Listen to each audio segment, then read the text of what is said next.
Hello and welcome to another edition of Cracking Addiction with Philippe and Noreen. Today we're privileged to have Peg O'Connor, Professor of Philosophy specialising in feminist, social, political philosophy and addiction studies, and author of a new book, Higher and Friendly Powers, Transforming Addiction and Suffering. So Peg is a Professor of Philosophy at Gustavus Adolphus College in St. Peter, Minnesota, and her training is in moral philosophy, feminist philosophy, addiction studies, and the work of Ludwig Wittgenstein. She has written many books, but the book that we're going to be focusing on today is Higher and Friendly Powers, Transforming Addiction and Suffering, where Peg introduces the audience to the concept of a higher power, which is usually synonymous with AA and has some religious connotations, but Peg provides some really interesting review into the work of William James and her take on higher power. So, Peg, welcome to the program and thanks for joining us. Oh, thanks so much for having me. I really look forward to this. And I thought to get our audience knowing a bit more about you, could you tell us a bit more about your story and your interaction with AA? So, my name is Peg, and I am an alcoholic. I've been in recovery for 35 years now. And as a very young person in college, I went to my first AA meeting, and I went in and I pretty much ran out quite quickly because the language of God was really difficult for me to square myself with. Having been raised Catholic, having certain understandings about God, I thought if my making changes in life came down to believing in a God like that, it wasn't going to happen for me. And through a long series of hits and misses, I ended up sobering up quite by accident. I had a terrible car accident right after I graduated from college when I was not yet 22. And I remember being in the hospital in a lot of pain. I had a lot of broken bones. And I remember a nurse offering me what seemed to be like a sampler platter of pain relievers. And one half of me really wanted to take them, and the other half thought, don't you dare do it.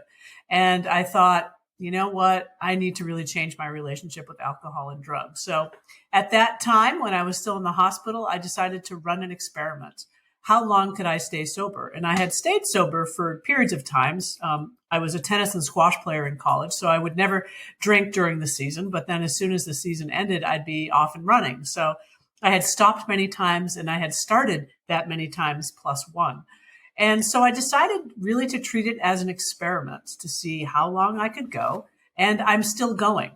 And I still regard it as an experiment in the fact that I need to be nimble and attentive to what it is that I'm doing. And I never went back to AA until I had been sober for almost 20 years. And I went back because I realized I needed to be doing some things differently in my recovery. What had been working for me wasn't working as well as it had been. And I woke up one morning and I had the following thought. I am a mouse running around the trim board of my own life, or running around the baseboard of my own life. I didn't recognize my life. I didn't recognize myself. And yet everything was going well. I had a good career. I had a good partner. I had a fabulous dog. And I woke up feeling so kind of alienated from myself and isolated that I thought, oh no, this isn't right. This is what leads to a relapse. So I started to go to AA, but I still just dip my toes in and out. I still struggle with the language.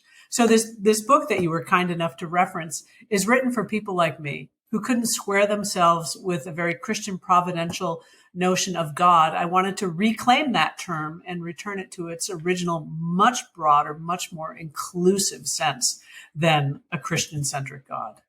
That's great, Peg. And I just wanted to dig a bit deeper into this concept of the higher power, which is really at the heart of AA.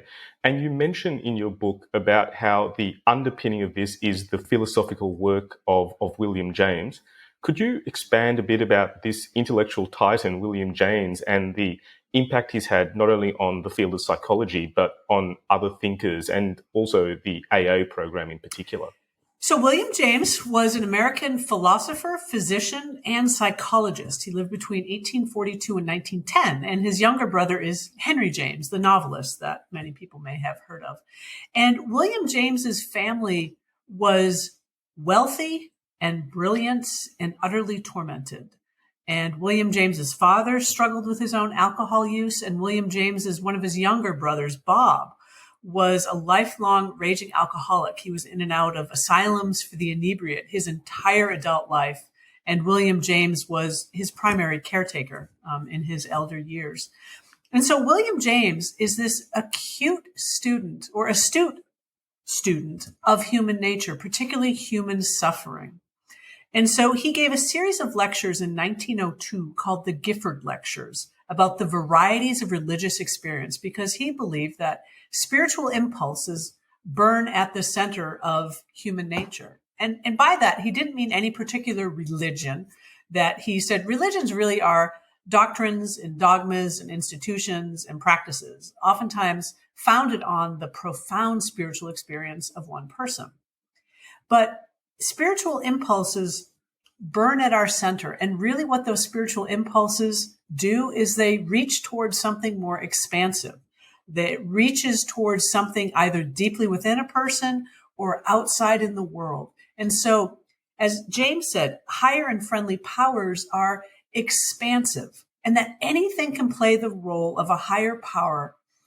The only thing a higher power does is make you realize there's more going on in the world, in the cosmos, in the universe than just you and whatever you might be experiencing or suffering. So as a psychologist, he was talking about sometimes cosmic consciousness.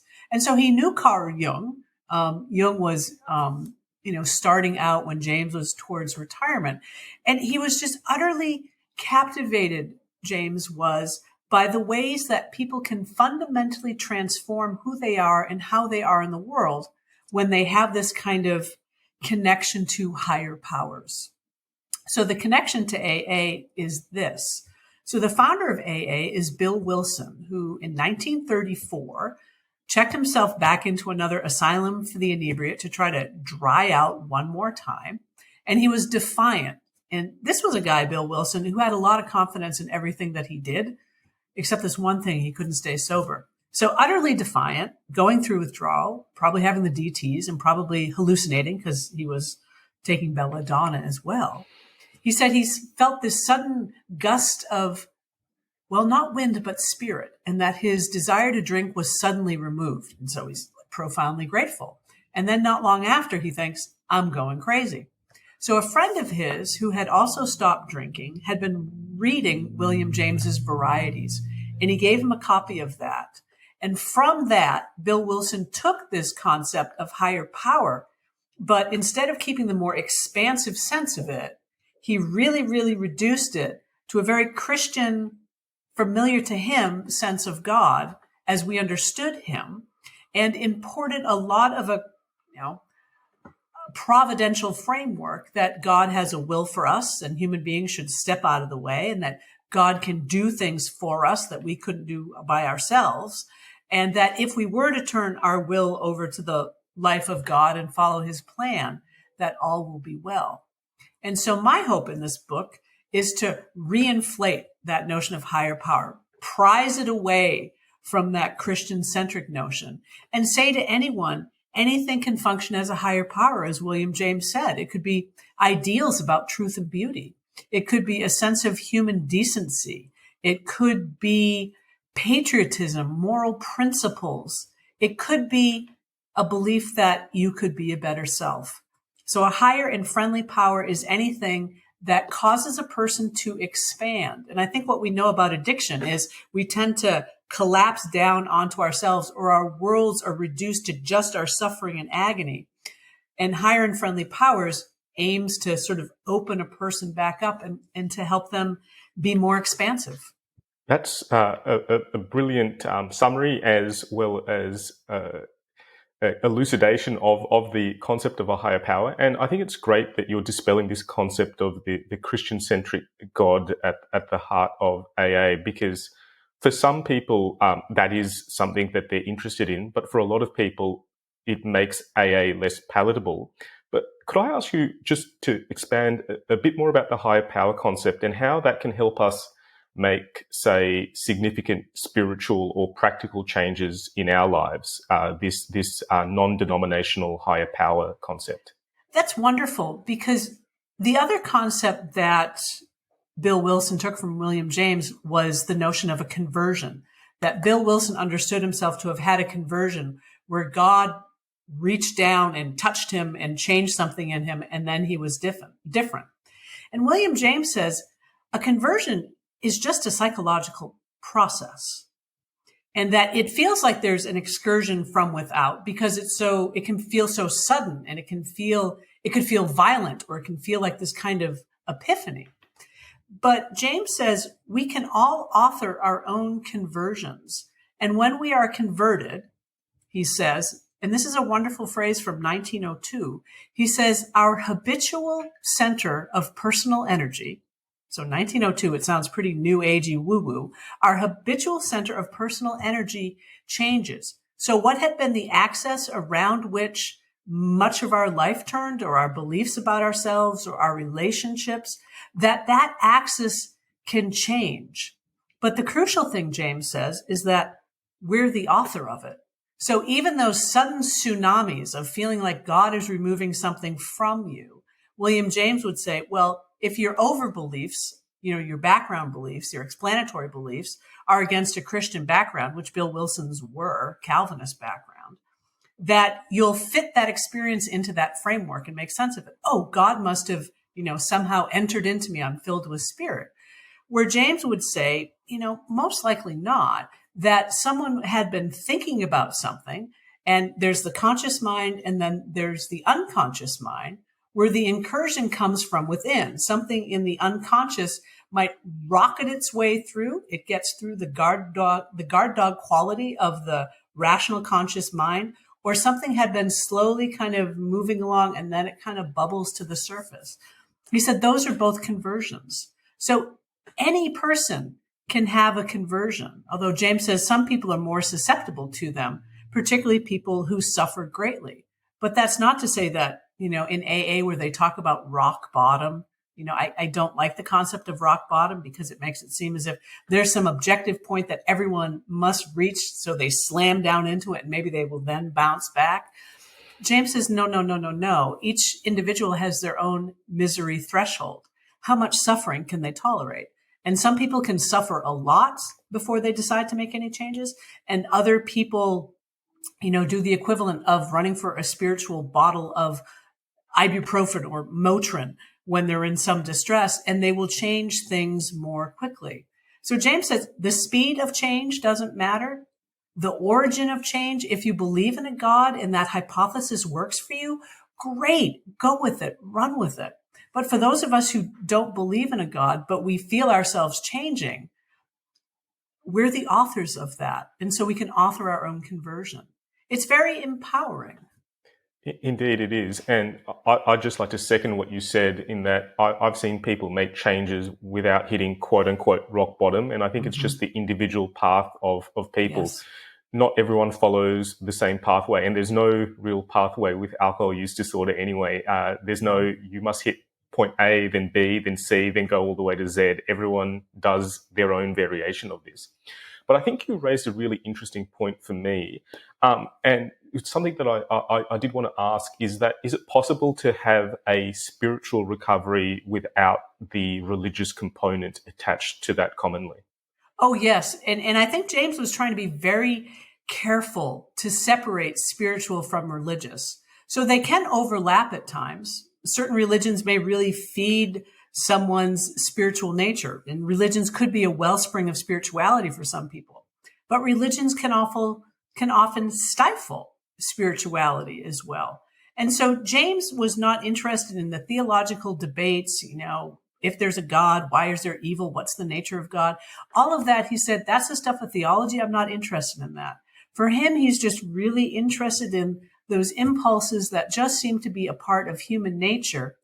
And that, as someone who is both a psychologist, a philosopher, and he was a physician, he was worried about the way with the rise of modern science, the way that anything spiritual gets poo-pooed. And he wanted to say that, our spiritual dimensions are as much a part of us as our biological dimensions, as our rational dimensions, but they get short shrift in much of, scientific literature then, and I think just as much now. What are your thoughts on sometimes the changing needs of people on their path to recovery? Because what someone might need on day one of of the decision to try and address alcohol use disorder can be quite different from day 5 to year 15 to year 50.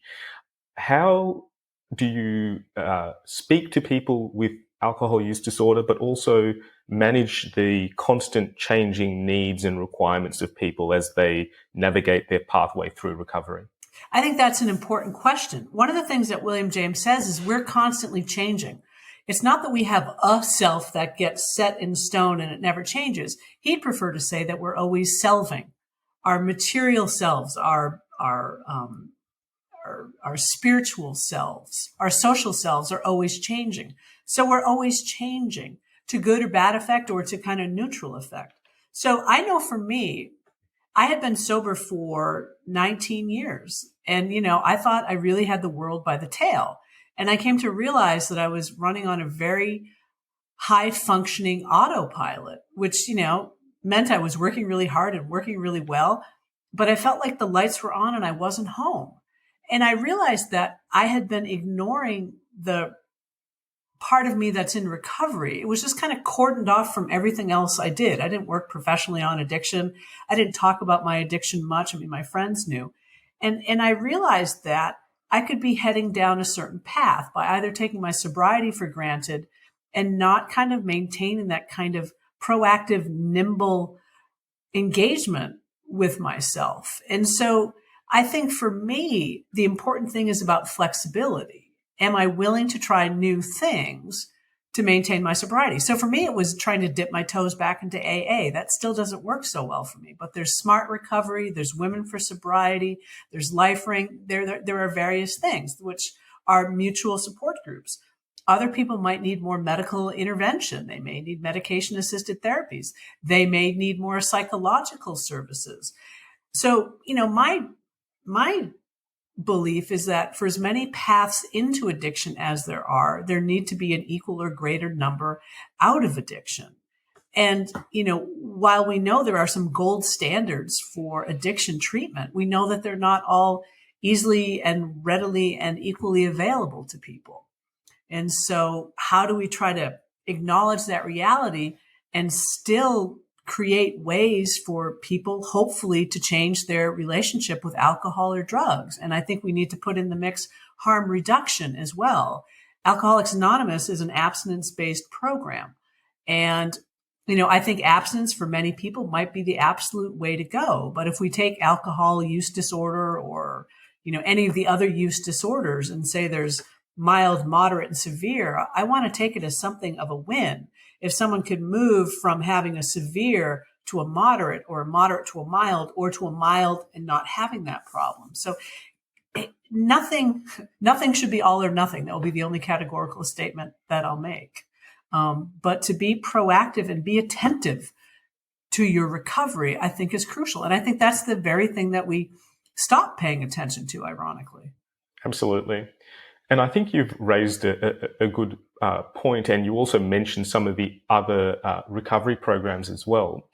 And I do agree with you. In general, in addiction medicine, we do focus on harm reduction rather than abstinence-based models by and of themselves. But we encourage people to obviously engage in peer support programs where we find engaging with a community of like-minded individuals focused on recovery is really conducive to better health and changing the trajectory of your pathway. Could you comment a bit more on some of the other recovery programs, in particular, Smart Recovery, which you mentioned, which has more of a CBT focus, which is quite different to the AA higher power paradigm. What are your thoughts on Smart Recovery? I think Smart Recovery can be wonderful for people. I mean, particularly if they understand AA in that narrow spiritual religious sense where, many people would say, look, I don't believe in these things and I'm a rational individual and I can see all the reasons why I ought not to use or why I ought to change my behaviors. And, I have to become somehow motivated to do it. So what are the methods for that? But I think what all of these mutual help groups have in common is the fact that stories play a crucial role.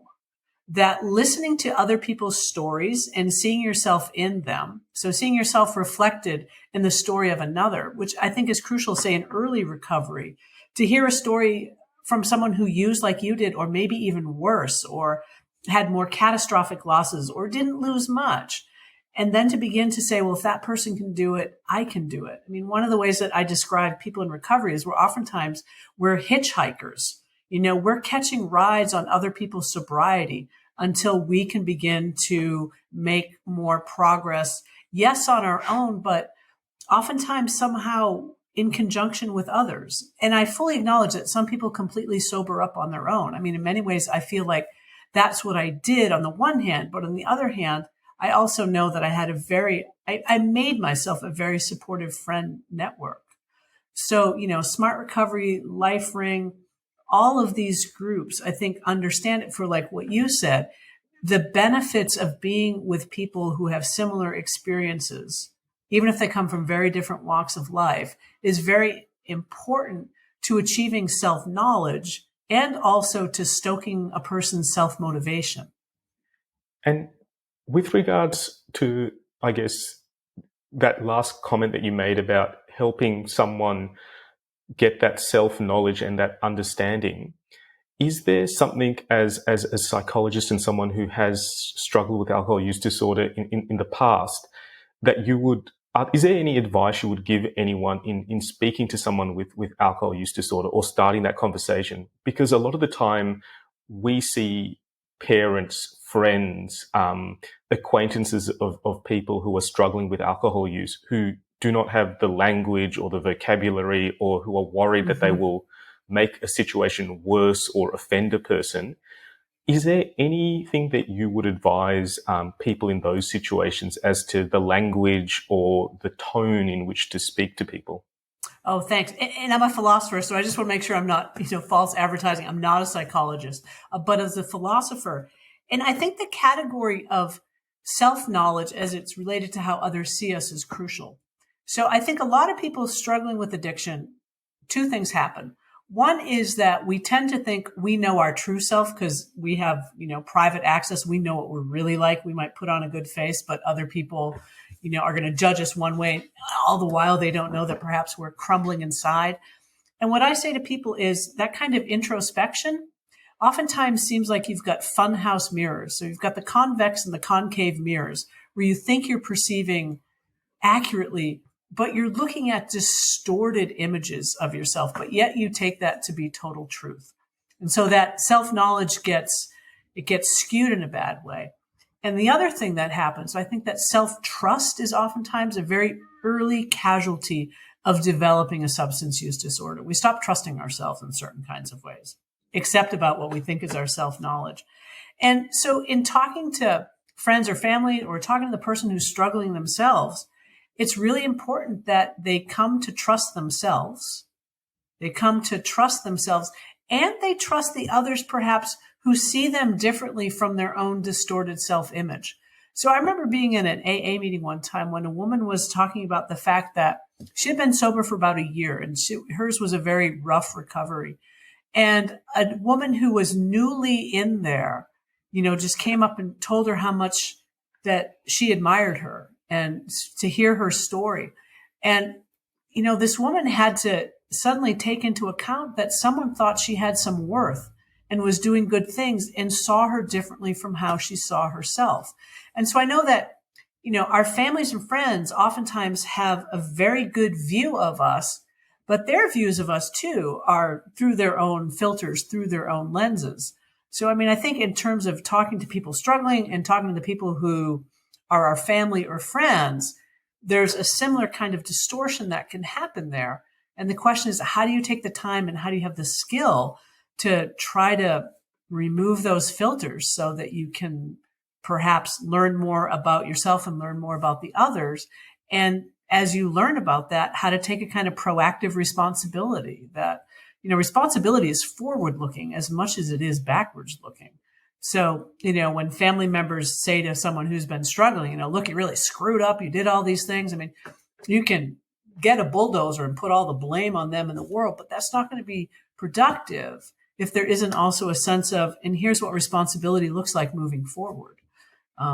Particularly for the person struggling, they need to know that one of the ways that we show we have moral worth is by assuming and meeting our responsibilities. And I think many people who struggle with addiction think that they can't do that anymore, or that they have squandered or abdicated their right to do that.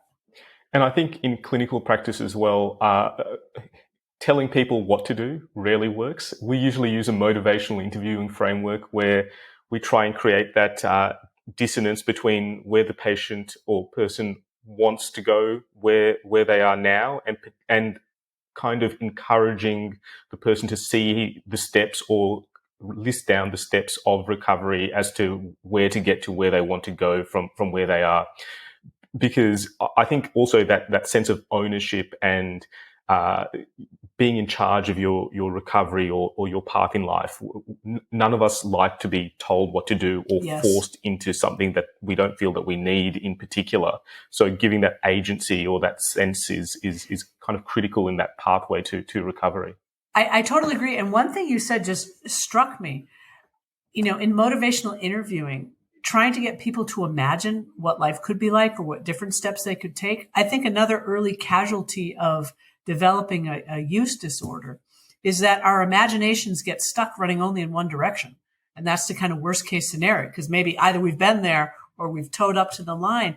But to imagine good things for ourselves sometimes seems impossible. Like we don't know how to do that, or we don't trust ourselves to do that, or we don't trust that someone like me, and then we've got this whole laundry list of all of our defects. This is one of my concerns about AA, about that fearless and searching moral inventory, that many people assume that means just list everything bad that you've ever done in your life.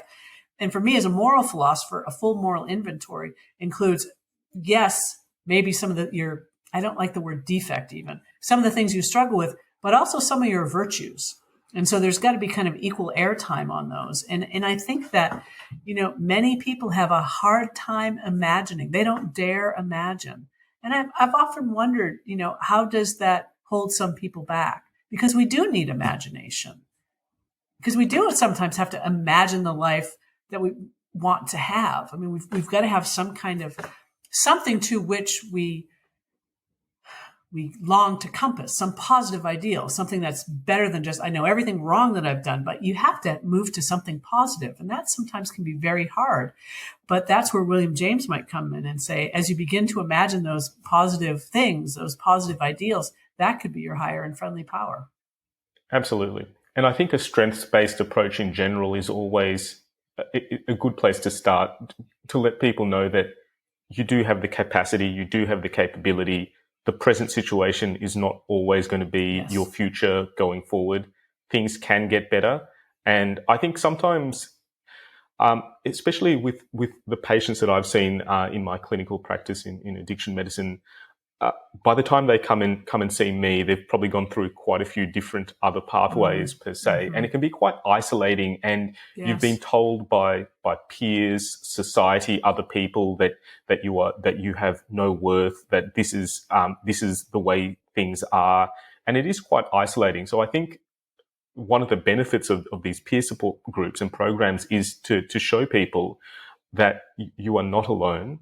Yes. That the future can be quite promising, and you do have capacity and agency to make some of those changes. And sometimes that change will be incremental, but it is possible and doable. But it's one of those stick with it things, rock up to the meetings, try and implement some of these behavior change interventions over time, and there should be some progress over time. Would you say that's fair? I think that's fair. And I think one of the tragedies, so I don't know what it's like there in Australia, but here in the US, almost 3/4 of in and outpatient treatment programs involve the 12-step model of AA.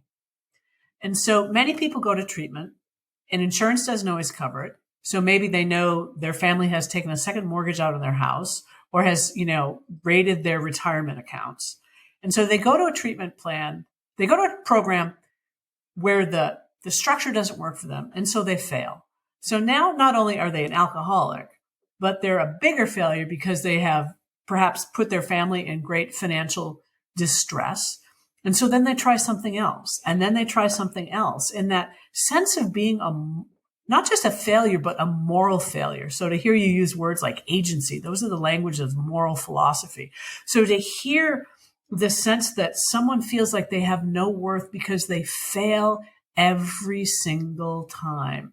And then to do some mathematical induction. Why do I think that the n+1 time, so, sometime out there, that this time it would be effective? And I think William James is helpful here too. He says you need to have faith. And by that, he does not believe in, he does not say, it's about a belief in God. For him, faith is just a willingness to live on a possibility. It's a willingness to live on a maybe where the results aren't certified in advance.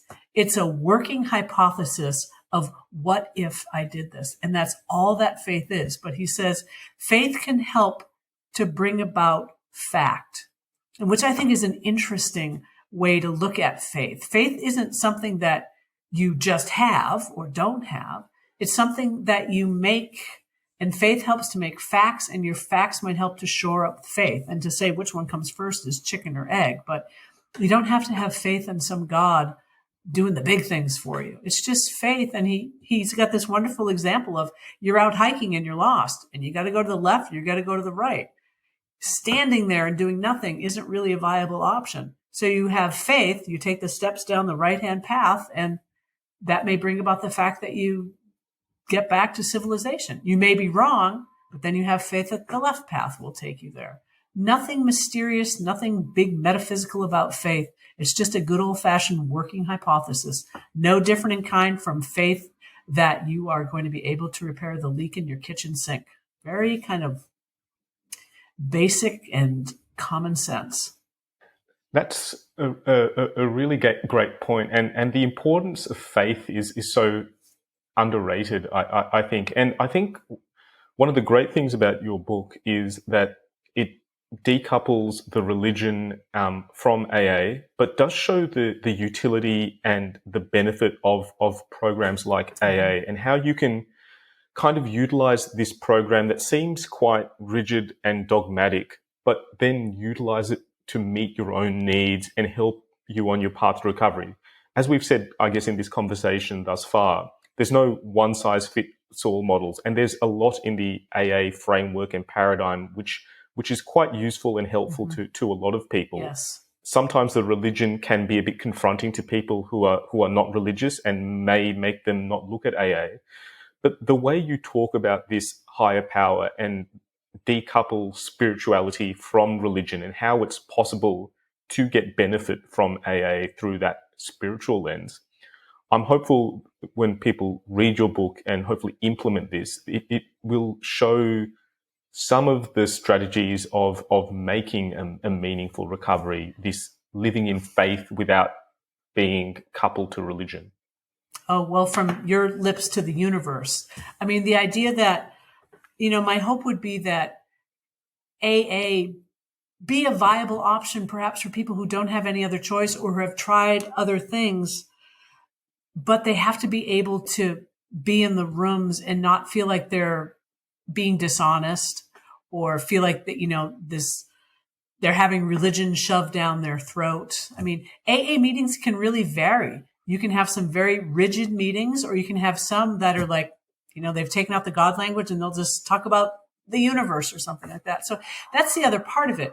AA is both a program, what you see in the 12 steps and what you have in the Alcoholics Anonymous, what you have in other conference approved literature, but it's also the people. So I think for me to decouple the program understood as the 12 steps and the people was important too, because even though I don't go to AA, most of my good friends are or have been in AA. And so there's something that they've gotten from AA that they now embody, that whether or not they go or not, they're still, I do like the term fellowship. I do like the idea that here we are all together and our primary purpose is to help others get or stay sober. Full stop. That's all it should be about. Well, I think that's a great place to end this episode of Cracking Addiction. And I'd like to thank you, Peg, for coming on our show and talking about your book and also decoupling the concept of higher power and religion from spirituality, and hopefully opening up AA as a viable option for more people with alcohol use disorder. Is there anything else that you wanted to mention at all? I just wanted to say thank you for having me on your podcast. What a wonderful podcast series you have. I listened to several episodes before I came on, and I'm honored to be part of what you're doing. And thank you for all the work you do. Thanks very much for those kind words. And for our listeners and viewers, we've talked a lot on this episode about AA, the philosophy of William James, the concept of a higher power, and trying to decouple religion from spirituality. So again, it's been another action-packed episode of Cracking Addiction. Thanks for your attention, and bye for now.